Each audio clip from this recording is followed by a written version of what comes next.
Assalamualaikum warahmatullahi wabarakatuh. Sahabat Dumaiku, sore ini di luar sana mendung, seperti mau hujan dari tadi, tapi nggak hujan-hujan guys. Jadi hanya mendung-mendung gitu deh gitu. Dan suasananya itu kayaknya cocok memang sama suasana hatiku saat ini yang lagi mendung-mendung gitu.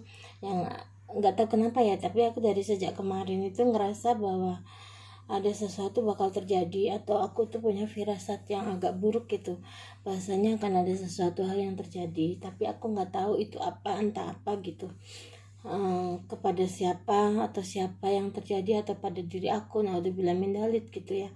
Dan pokoknya semua doa terbaik buat kalian semuanya, buat orang-orang yang aku kasihi, orang-orang yang menzalimi aku, orang-orang yang ada di sekitar aku, baik yang baik maupun yang tidak baik, baik yang julid maupun tidak julid, baik yang mengkhianati aku maupun tidak mengkhianati aku, baik yang mencintai aku ataupun tidak menyayangi aku gitu. Pokoknya semuanya aku doakan dalam keadaan baik dan penuh keberkahan. Oke? Guys, untuk mengurangi bebanku ya, mungkin ya dalam beberapa hari ini tuh aku sempat kepikiran sih, sebenarnya apa sih gitu isi hatinya saat ini yang bisa aku rasakan gitu, yang tidak dia ungkapkan tapi bisa aku rasakan gitu. Aku tuh ya mudah-mudahan apa yang aku mau sampaikan ini ada yang benar gitu ya, karena namanya juga kita nggak tahu ya, hati orang kan susah ditebak maunya apa. Tapi yang pasti kalau aku tuh ikut merasakan gitu, kalau saat ini mantan suamiku itu sedang menghadapi satu konflik batin gitu. Jadi mungkin dia ada dalam kebimbangan, ada dalam keraguan, karena dia merasa dia nggak stabil hidupnya sejak tidak lagi hidup bersama aku gitu. Dia nggak stabil hidupnya sejak tidak ada aku. Jadi ada situasi di mana dia itu ingin sekali mungkin ya datang nemuin aku untuk ya mungkin untuk minta maaf, atau untuk reconcile, atau untuk memperbaiki, atau bahkan untuk mendapatkan hati aku kembali supaya mau dengan dia lagi gitu. Mungkin ya, tapi bisa jadi juga enggak, namanya juga perasaan ya, naluri seorang mantan istri.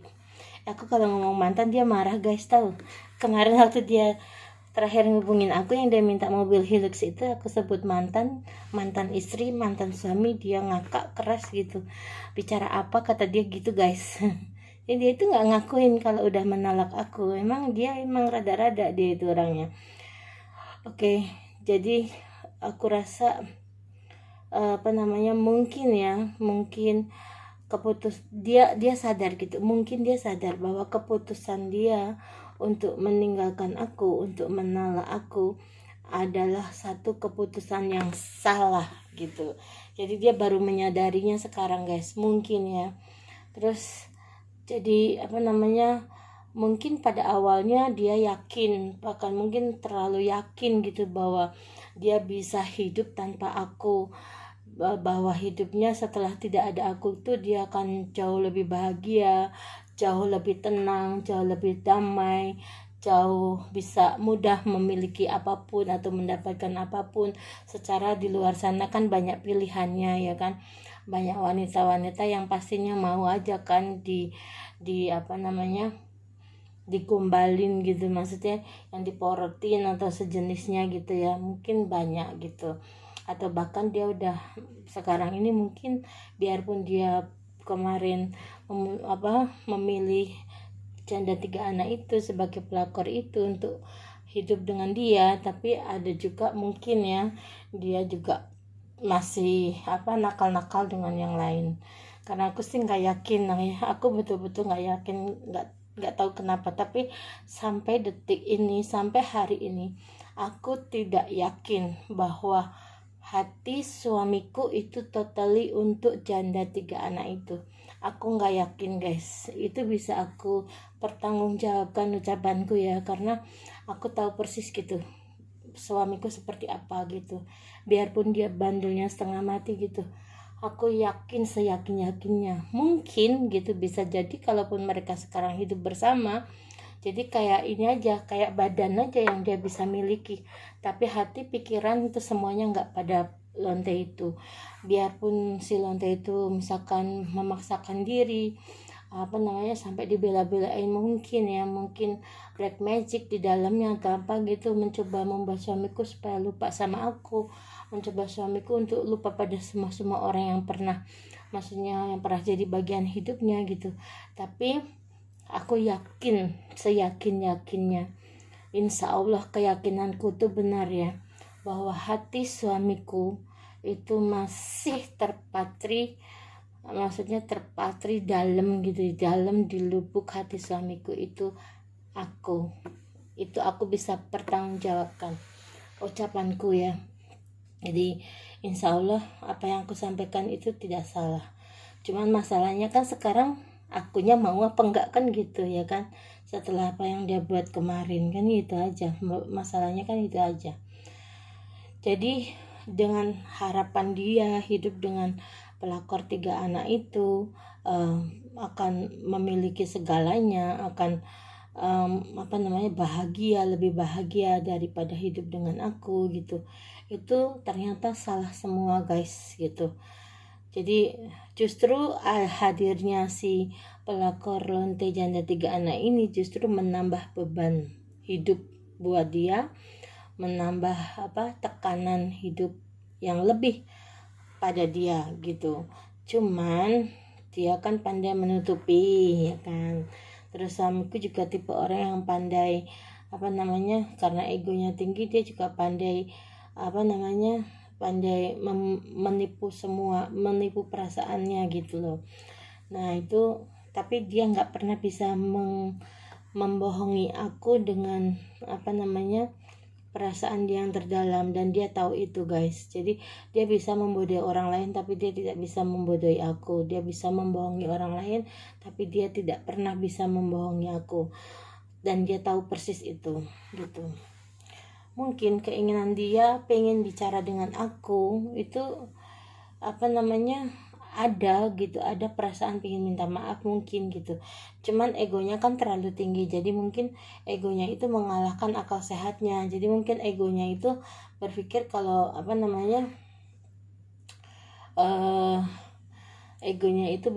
kalau ya kan gue yang bikin salah, kenapa pula aku yang harus datang gitu. Kan gue yang pergi ninggalin dia, kenapa pula aku yang harus datang menemui dia.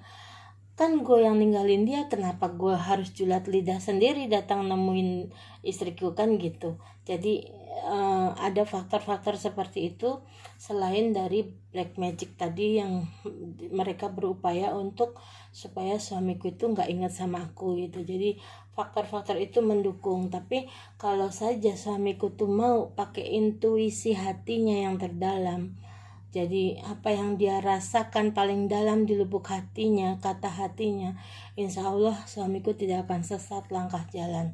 Tapi kalau dia banyak mendengarkan kanan, kiri, depan, belakang, ke atas, bawah gitu kan, banyak mendengarkan omongan orang yang julid, banyak mendengarkan orang yang tidak bertanggung jawab, sehingga suamiku bingung sendiri gitu. Akhirnya dia memilih jalan yang salah gitu. Jadi tapi intinya apapun yang ingin suamiku lakukan sekarang itu kayaknya sih dia nggak tahu bagaimana cara memulai berkomunikasi dengan saya gitu. Dia nggak ngerti bagaimana cara memulai berkomunikasi dengan aku gitu kan. Jadi karena dia sadar sesadar-sadarnya, dia paham sepaham-pahamnya bahwa semua kekacauan dan kehancuran pernikahan aku sama dia itu penyebabnya adalah dia sendiri. Jadi kesakitan yang dia alami sekarang atau perasaan pedih, sedih gitu yang dia rasakan sekarang itu adalah karena ulah dia sendiri ya kan. Jadi kalaupun sekarang dia ada rasa penyesalan gitu, penyesalan karena sudah menyia-nyiakan aku, penyesalan karena sudah menelantarkan aku, penyesalan karena sudah menolak aku, penyesalan karena sudah melepaskan aku begitu mudah gitu ya. Dan dia lebih memilih mengutamakan hidup dengan janda 3 anak itu. Dia sadari bahwa itu satu kesalahan yang hanya membuat dirinya atau hidupnya makin terpuruk gitu. Jadi apa namanya, yang tadinya dia berharap bisa menikmati suasana yang aduhai gitu ya dengan pelakor itu, yang ada justru sebaliknya yang terjadi nih. Mungkin seperti itu karena serapi apapun itu apa namanya niatnya. Bentar ya guys. Halo ibu, assalamualaikum. Gimana? Enggak, aku tuh mau tanya bu, aku tuh tadi ditelepon sama saudara aku, tapi aku nggak yakin sih di ibu ada gitu ya. Nah saudaraku kan tinggal di Priuk sana bu, punya anak cewek baru lulus SMA gitu. Nah dia itu kan namanya juga orang nggak mampu gitu ya, nggak bisa langsung sekolah gitu. Nah terus dia pingin cari kerja, tapi karena anaknya cuma satu jadi nggak boleh jauh-jauh gitu kan. Aku cuma mau nanya, ibu mungkin di tempat ibu atau di kenalan ibu yang daerah-daerah Priuk situ ada gitu lowongan buat dia gitu, tapi baru fresh graduate ya, high school gitu cewek anaknya, tapi pintar, maksudnya komputernya juga bisa, bahasanya juga lumayan bagus gitu. Cuman ya karena faktor ekonomi dia nggak bisa langsung kuliah kan. Nah aku ada bu di daerah Fatmawati sama di Cilandak, tapi orang tuanya nggak izinin karena kan terlalu jauh, jadi mereka nggak izinin anak itu kos, nggak izinin anak itu tinggal jauh dari orang tuanya gitu loh. Jadi kalau di Priuk-Priuk boleh katanya gitu. Gitu ya. Barangkali ada, tapi kalau nggak ada juga nggak apa-apa. Itu anaknya omku bu. Oh gitu. Ya, tapi nggak apa-apa. Nanti aku tanyain sama OASD ya. ARD barangkali aja ada. Ibu baik banget. Aja. Iya, mana tahu di tempat ibu atau tempat orang lain ada ya. Iya, aku tanyain. Tapi tahu sendiri keadaan kayak gini. Iya, nggak apa-apa bu. Namanya, aku juga mau nanyanya ragu sih, tapi karena aku tahu ibu di daerah Priuk gitu, mana tahu kan ibu kenalannya banyak ya kan. Jadi mana tahu ada gitu, mana tahu ya. Aku sih nggak ini sih bu, nggak berharap banyak enggak gitu. Coba nanti ya aku tanya di tempat, kalau apa di tempat teman atau di mana gitu ya. Iya, makasih banyak loh. Aku tanya. I love you nih. Sama-sama. Maaf ya mengganggu ya. Gitu. Ya. Aku udah beneran habis ketemu orang. Oh ya. Oke lah kalau kayak gitu, berarti hati-hati kalau pulang. Jangan ngebut-ngebut bak mobilnya. Masih bu? Masih WFH. Enggak, aku di kantor. Enggak di kantor. Oh di kantor ya. Di Cilandak. Aku kantornya kami nggak sih di kantornya? Masih banyak yang WFH bu. Oh di kantor berapa orang tuh? Oh yang datang baru berapa ya? Belum banyak bu, perusahaannya belum. Dari lantai bawah ke atas itu masih sangat sedikit yang datang ke kantor. Belum full. Tapi di kantornya Arum itu karyawan ada berapa orang? Kalau Jakarta ini kan sebenarnya saya kan Jakarta itu bukan head office tapi representative office. Cuma 6 orang tapi semuanya bule. Cuma saya orang Indonesia doang satu-satunya.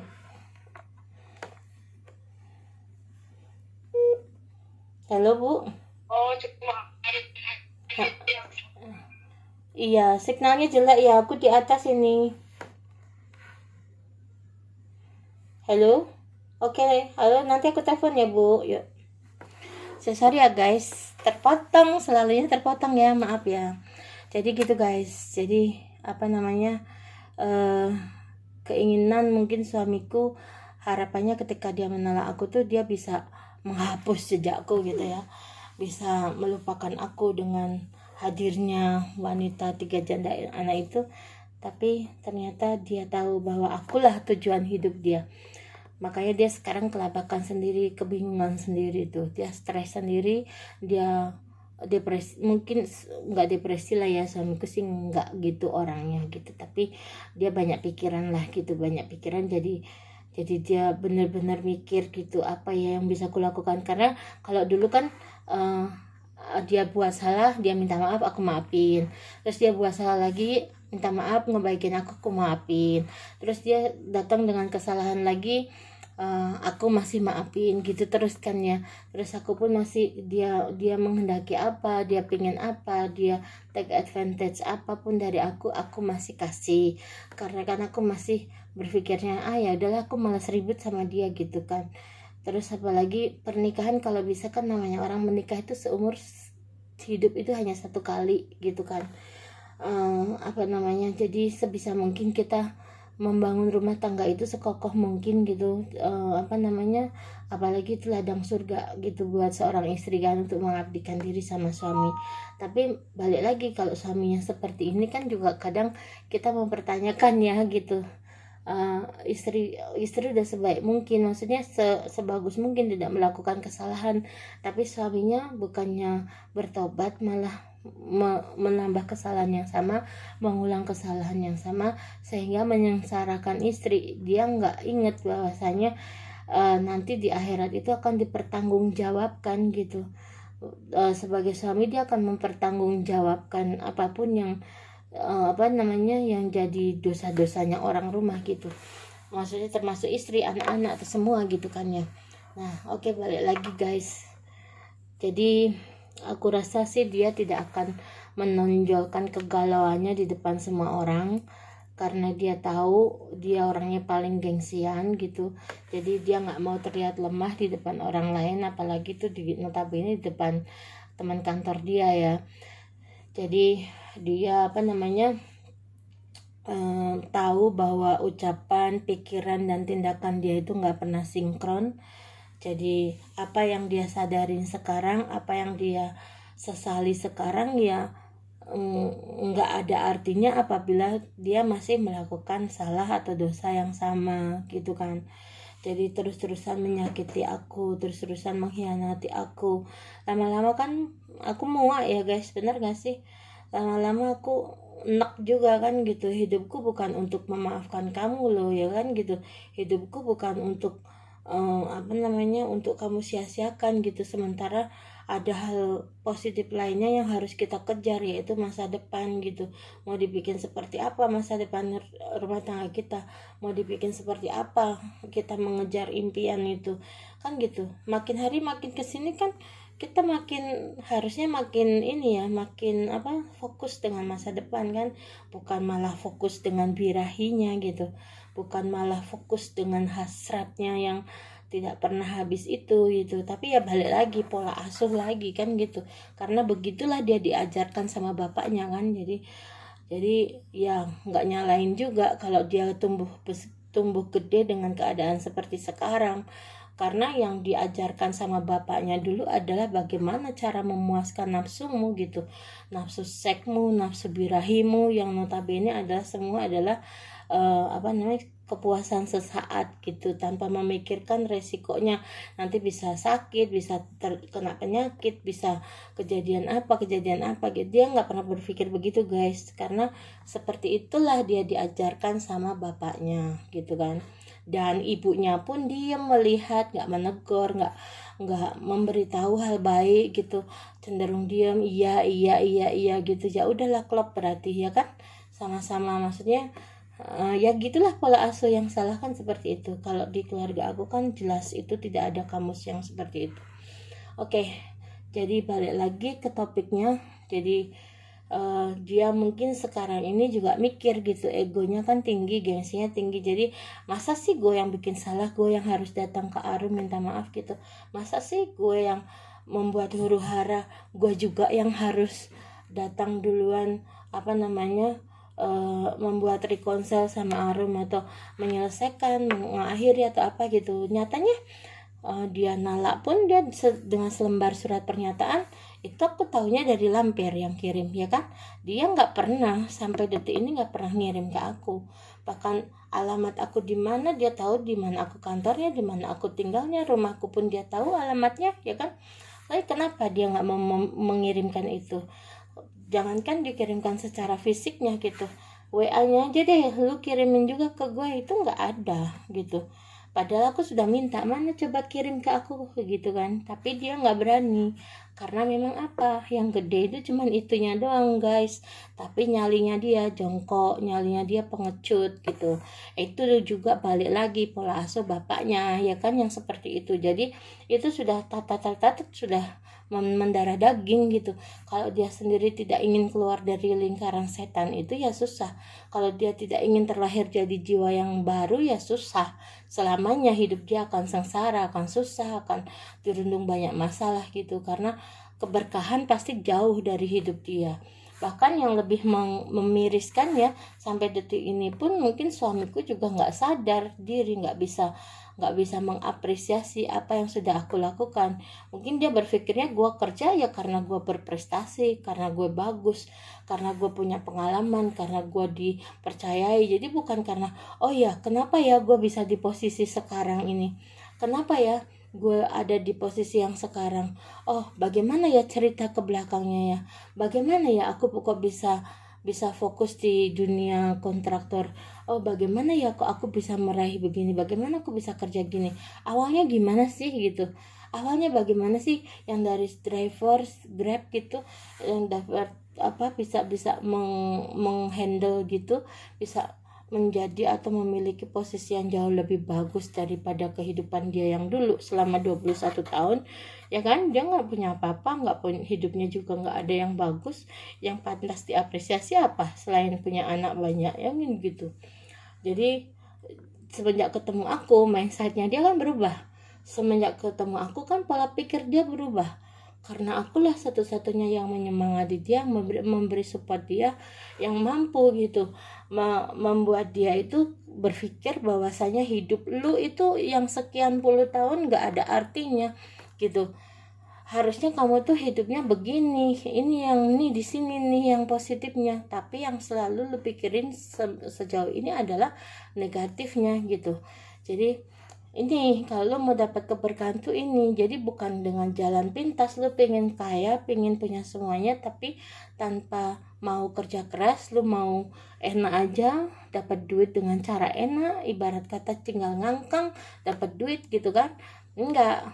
Tapi kalau aku kan menjuruskan, oh kalau lu mau sukses ya lu begini langkahnya gitu, lu pola pikirnya, mindsetnya harus berubah begini. Nah akulah seseorang yang membuat dia itu mampu berpikir apa itu masa depan. Akulah seseorang yang membuat dia itu berpikir arti pentingnya gitu, arti pentingnya hidup dengan cara meniti karir itu seperti apa, hidup dengan cara yang lebih baik itu seperti apa.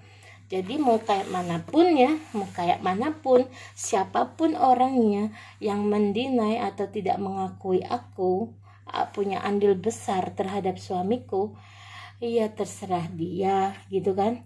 Aku pun sudah ikhlas melakukan itu.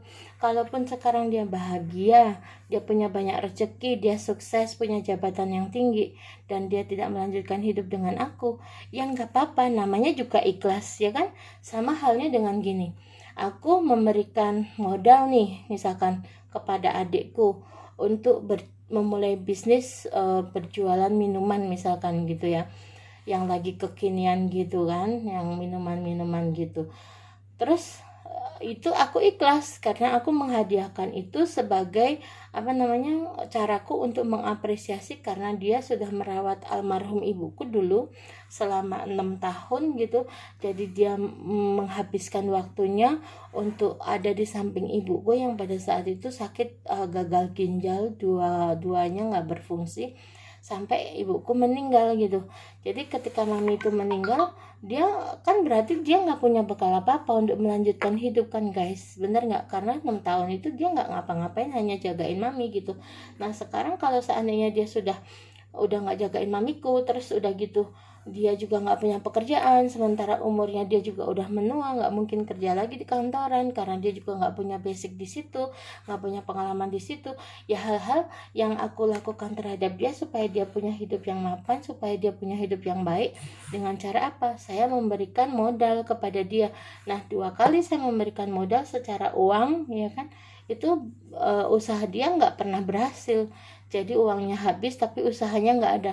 Nah, yang ketiga kalinya sekarang ini aku memberikan dia 1 paket usaha. Ya, dia tinggal ngejalanin. Ini udah jadi, lu udah diajarin, aku kirim dia training ke tempatnya untuk cara bikin minuman yang enak seperti apa, cara bikin menyajikan chicken bite yang enak seperti apa, ya kan?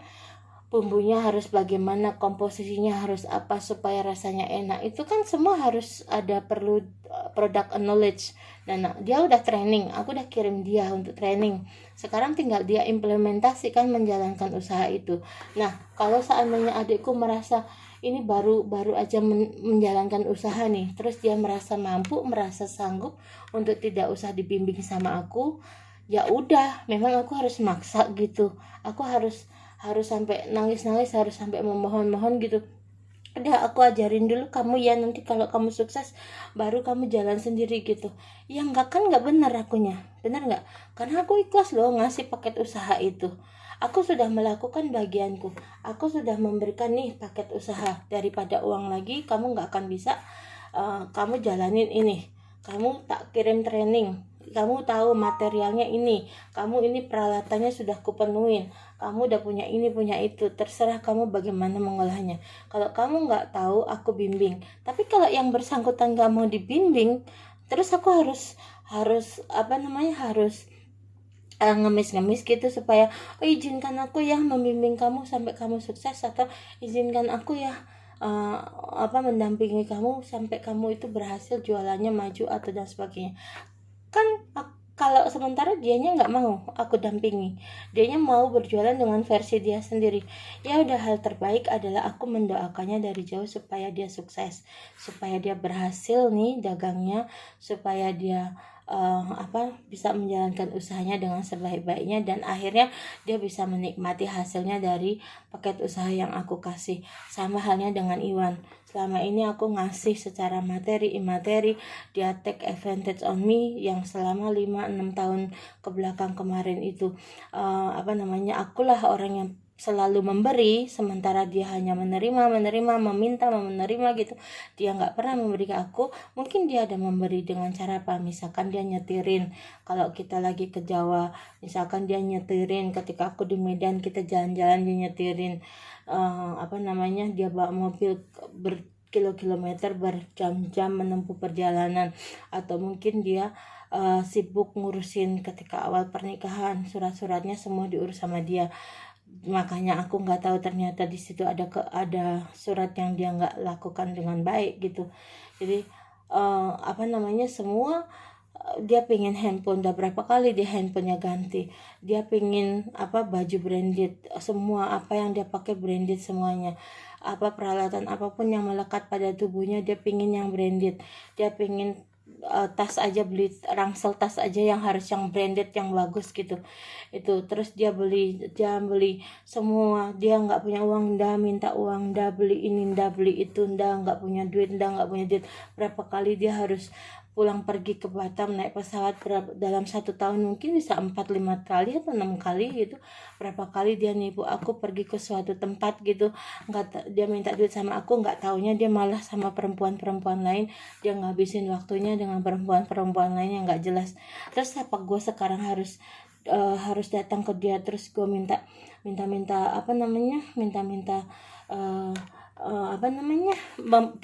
itu apa bahasa Indonesianya, berharap gitu, maksudnya berharap dia bakal balik sama aku, meminta-minta, sujud atau memohon-mohon supaya dia kembali sama aku.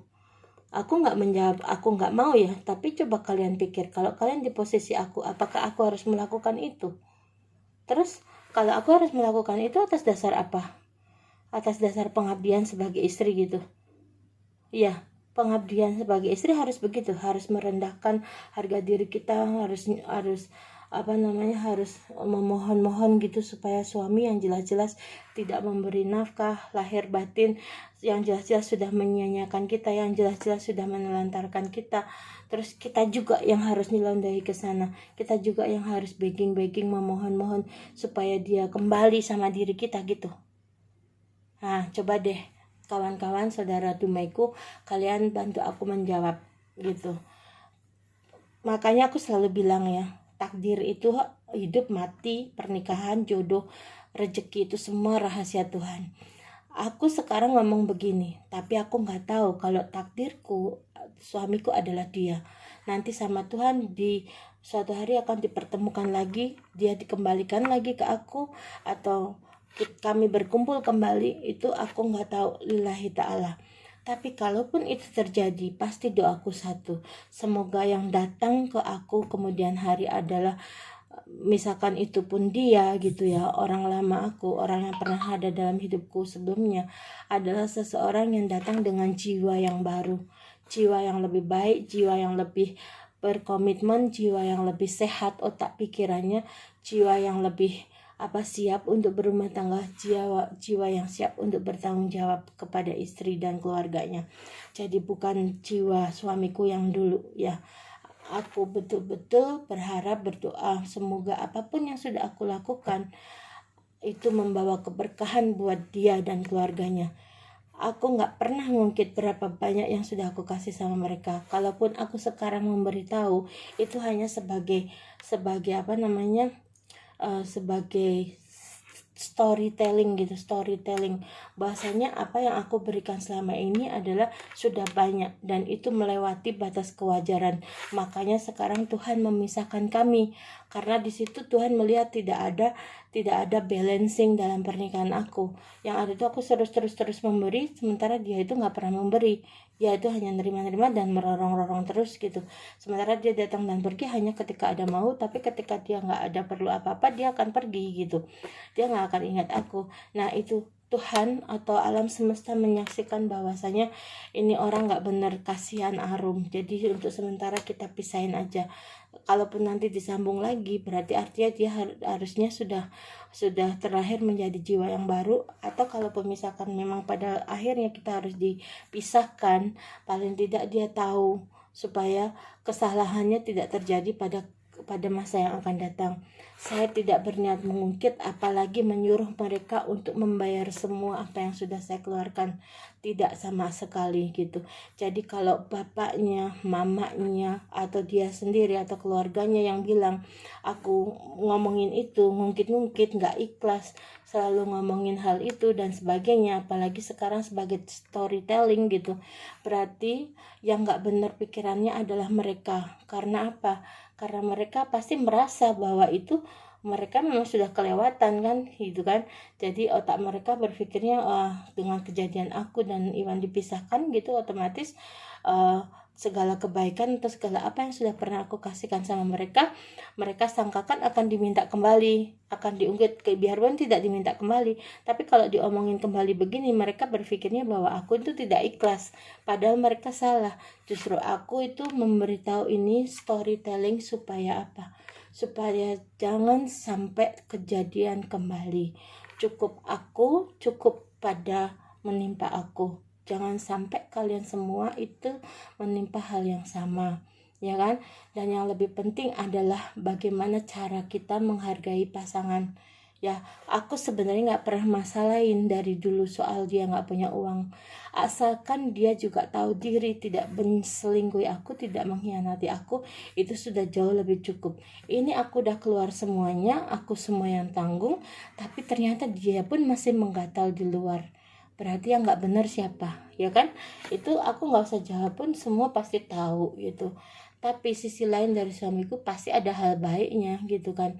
Dan kalau dia nggak punya hal baik sampai detik ini, pasti aku nggak mungkin bisa menceritakan semua sisi baiknya atau nggak mungkin suamiku begitu karena aku tahu dia, nggak mungkin dia begitu karena aku ngerti dia. Karena memang gitu, ada banyak sisi hal baik juga dalam dirinya, tapi itu semua tidak kelihatan karena terlalu banyak yang sisi buruknya gitu.